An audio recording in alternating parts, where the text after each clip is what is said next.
Dear Jess from 2020, it is Jess from 2025 now.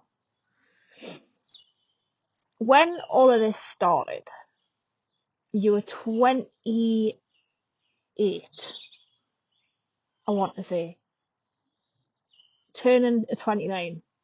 The fact that I had to think about that there was like, how old was I? God, I was not even in my 30s yet. Yeah, so you were 28 turning to 29. And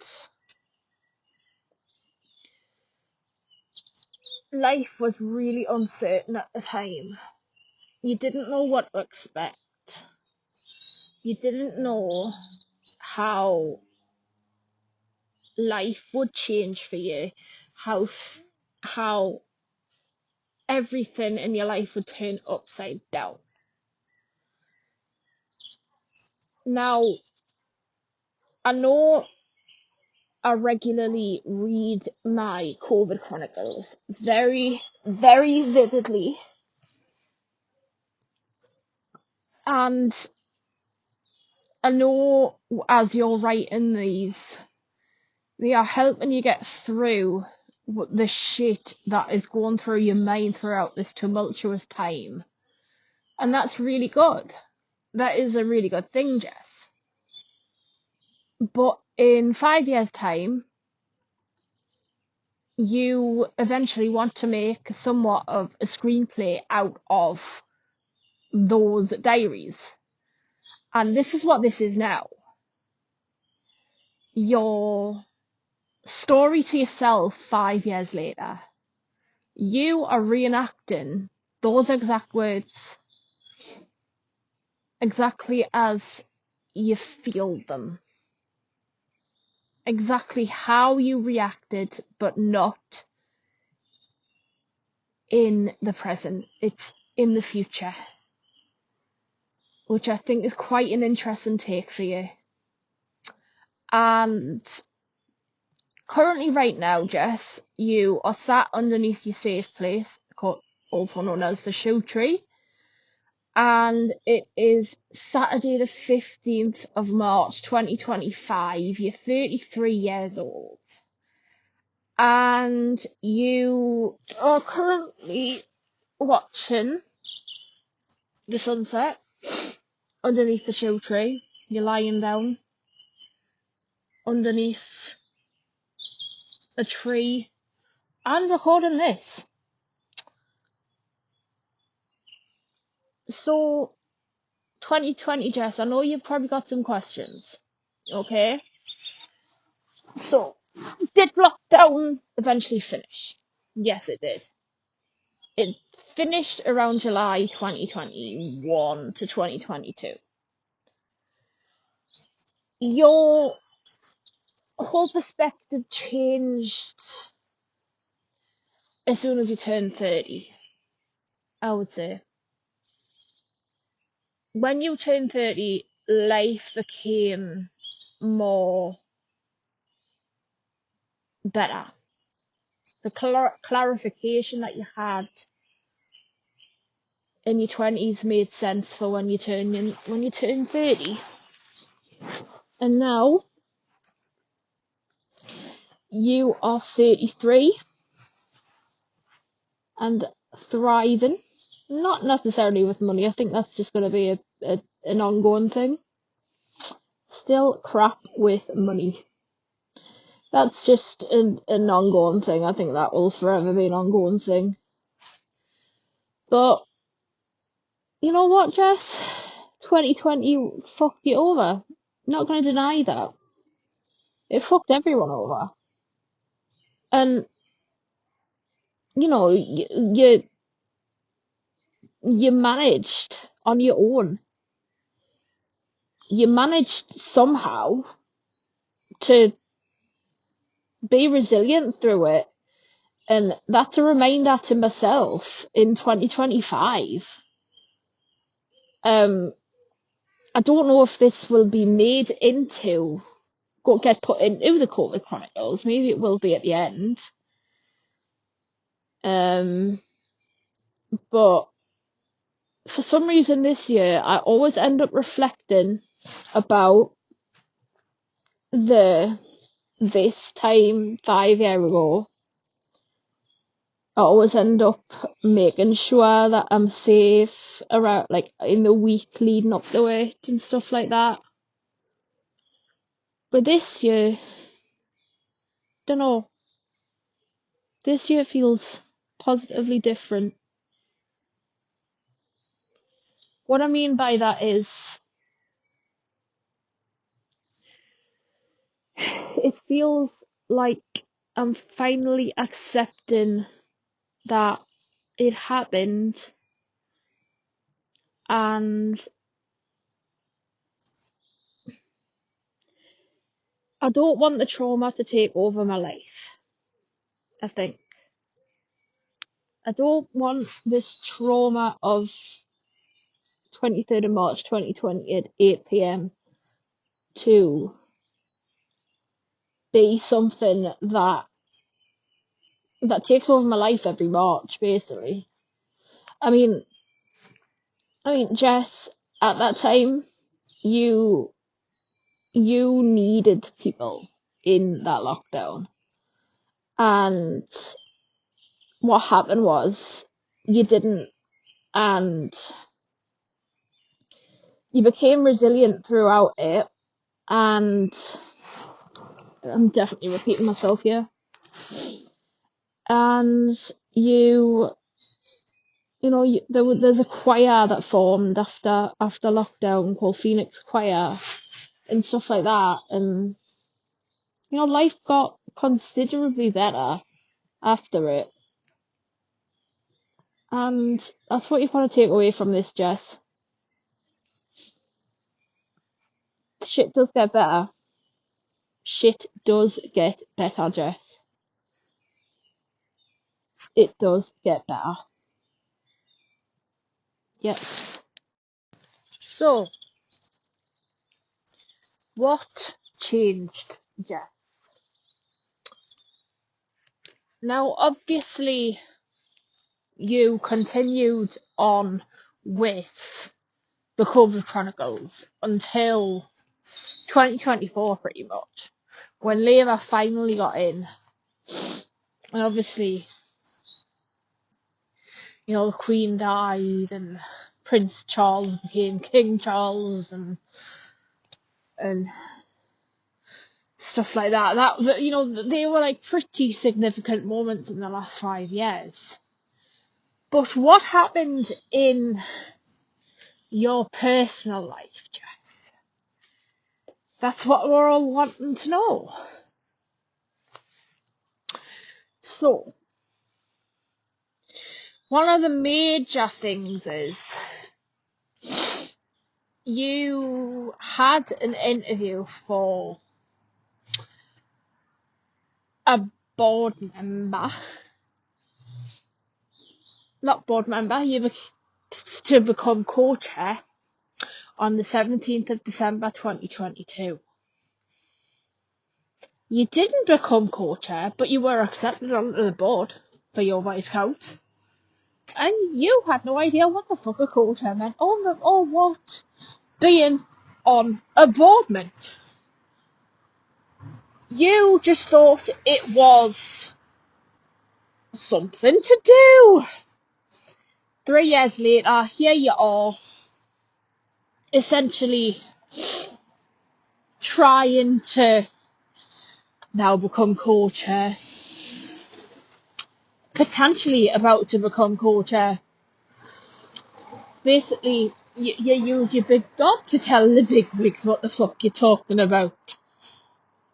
Yeah. Pretty big shit, yes.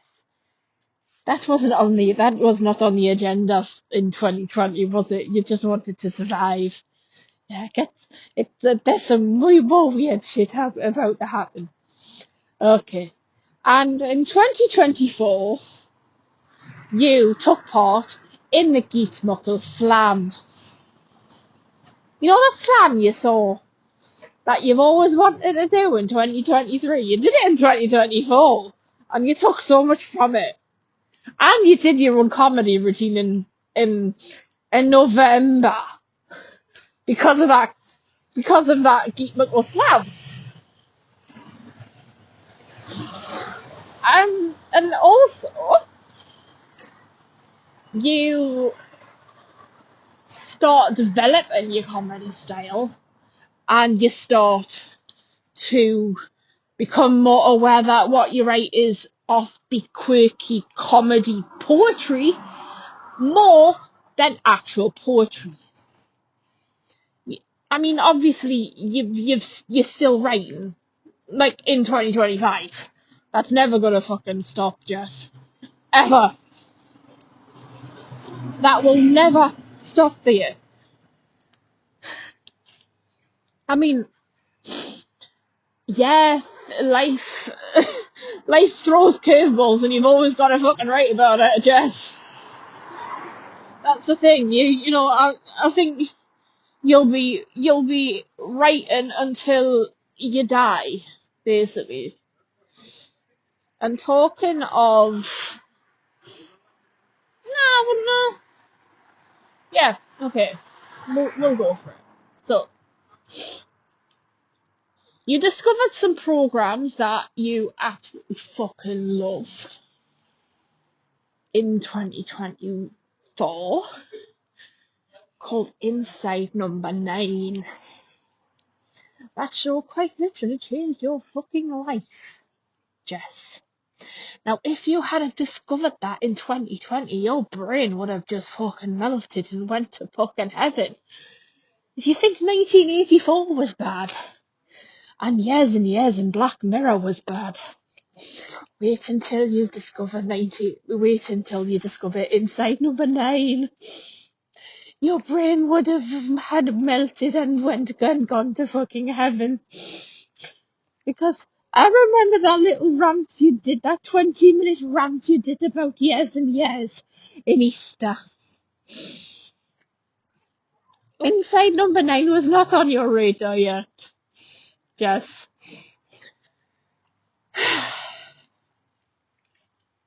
And now, I know I hesitated and I said, oh, I'm talking about death and stuff, because there's a song in there, in that show called Inside Number 9, that you love so much, called Tears of Laughter. And it's a mantra you love. And it goes, if you're going to cry, cry tears of laughter. A smile takes less effort than a frown. If you have one more toast, then win the rafter. Yeah. And I wasn't that playing at me funeral. It was Look on the Razor Light for a while. And then you discover Inside Number 9. I think I don't think you were quite ready in 2024 Inside Number 9, Jess. Your brain would have probably melted discovering that. I think. And it would have all you talked about. Because, you had other things to focus on in 2020 and 2021, didn't you? You had your peer enabler job and stuff like that, didn't you? Talking of the peer enabler job, that obviously didn't last, did it? But you kept in contact with Visa, and you did a port reset in 2023. Or at Born Libby. And port automate might become a huge part of your life. A huge part of your life. And it becomes like an obsession almost. Well, yeah, Portry is your obsession, Jess. Like, oh my god, I'm still yapping. This was meant to be coherent and something to have been done in chronological order, but it has not happened. But anyway, It's just going to be a monologue of the last 5 years in 25 minutes probably. But yeah, you have an obsession with poetry and open mics, and it becomes your passion. Everything becomes your passion.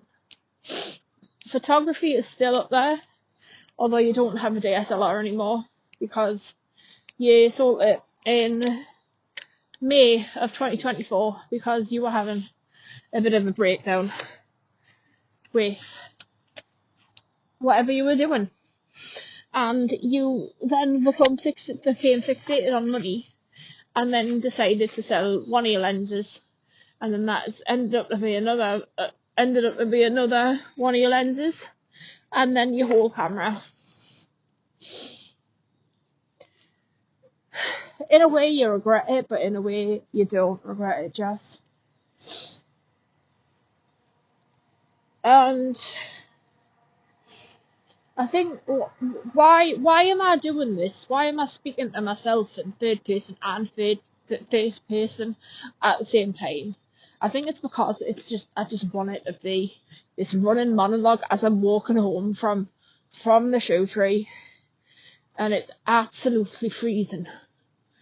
I'm just walking through Morrison's car park at the minute, and just trying to reflect on life and stuff. And I just thought I would do it like this because, yeah, like, I'm usually quite sad around this time of year. And it's more of like a reminder to 2020 Jess, to get into 2020 Jess's mind, and to just see, just to tell her that it gets better. To tell her that everything will get better. You just need to have patience. And, you get to go to gigs on your own again. And you get to do performances in like loads of places. You get to go to gigs, and you see, and you end up watching Eurovision at the cinema because we came second in 2022 because Sam Ryder was mint, and you became obsessed with Sam Ryder and saw him in 2023 on the day of lockdown in 2023, and a year and 8 months later in December of 2024 you see him in Stockton, which would be your first time seeing someone not in Newcastle. So you see him at the Stockton Globe and stuff. So things do get better, Jess. And it's just, you gotta keep the faith. You've got to keep the faith, and that's a reminder to myself right now at 27 minutes past 6 on Saturday the 15th of March 2025. So yeah, Jess, it gets better.